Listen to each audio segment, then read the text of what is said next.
बात इस वक्त एक ब्रेकिंग न्यूज कर लेंगे। शराब घोटाला मामले में दिल्ली के परिवहन मंत्री कैलाश गहलोत को ईडी ने समन्स भेजा है। ईडी ने आज ही उन्हें पूछताछ के लिए बुलाया और इस मामले में दिल्ली के मुख्यमंत्री अरविंद केजरीवाल समेत आम आदमी पार्टी के नेता पहले ही गिरफ्तार हो चुके हैं। ईडी सूत्रों के मुताबिक कैलाश गहलोत उस ग्रुप का हिस्सा थे जिन्होंने इस शराब नीति के मसौदे को तैयार किया था और ये मसौदा साउथ के ग्रुप को लीक किया गया था।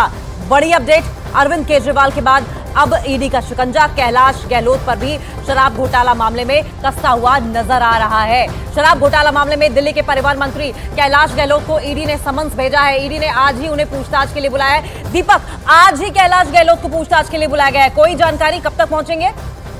देखिए, अभी तक कैलाश गहलोत की तरफ से उनकी मूवमेंट नहीं हुई है और ना ही अब तक उन्हें ईडी की तरफ कोई जानकारी दी है कि आज वो पेश हो पाएंगे या नहीं, क्योंकि कई बार समन्स में अचानक, क्योंकि आज सुबह ही समन्स भेजा गया उन्हें मौजूद रहने के लिए और पूछताछ के लिए शामिल किया गया, क्योंकि दिल्ली आबकारी नीति में जिस तरह से उनकी भूमिका की यहाँ पर ईडी जांच कर रही है, तो उस पूरे मामले में देखना होगा कि कितनी देर तक वो पहुंच पाते हैं। और अगर वो वहां पहुंचते हैं तो ईडी उनके लिए पहले से ही सवालों की एक लंबी फेहरिस्त रखी बैठी हुई है, क्योंकि कई सारे सवाल होंगे, क्योंकि वो उस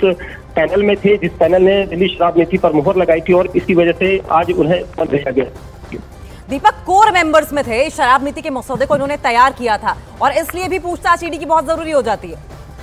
बिल्कुल, निश्चित तौर पर देखिए, अब तक जितने किरदार भी यहाँ पर, चाहे वो दिल्ली के मुख्यमंत्री अरविंद केजरीवाल हो, उप मुख्यमंत्री मनीष सिसोदिया हो, उनके साथ ही जितने बड़े बड़े राजनीतिक जो नेता थे, उनको ईडी अपनी पूछताछ के अलावा गिरफ्तार कर चुकी है। अब ऐसे में ट्रांसपोर्ट मिनिस्टर की यहाँ पर पूछताछ काफी अहम हो जाती है, क्योंकि उनके खिलाफ किस तरह के सबूत हैं, किस तरह के सवाल वो उनसे पूछना चाहती है, ये ईडी ने पहले तय कर रखा है। अब ऐसे में अगर ईडी दफ्तर आज पहुंचते हैं यहाँ पर गहलोत, तो काफी बड़ी यहाँ पर चुनौती होगी उनके लिए भी, क्योंकि उनका सामना करना है उन्हें ईडी का, और इस तरह से अब उनका समय का इंतजार किया जा रहा है कि वो कब तक वहां पर पहुंच पाते हैं। लेकिन दीपक, ये मसौदा साउथ के ग्रुप को लीक करने का आरोप भी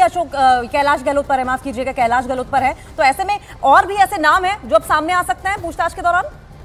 देखिए, बिल्कुल शुरुआती जांच से ही ईडी अपनी चार्जशीट में भी ये पूरा रख चुकी है कि किस तरह से साउथ ग्रुप लॉबी को जो है फायदा पहुंचाने के लिए पूरा प्लान बनाया गया था। और इस तरह से जो ईडी ने अपनी दलीलें दी हैं, तो उस पूरे माफिक उसमें ये कहना होगा कि यहाँ पर जो भूमिका उनकी है वो कहीं ना कहीं पर इस भूमिका में गहलोत भी यहाँ पर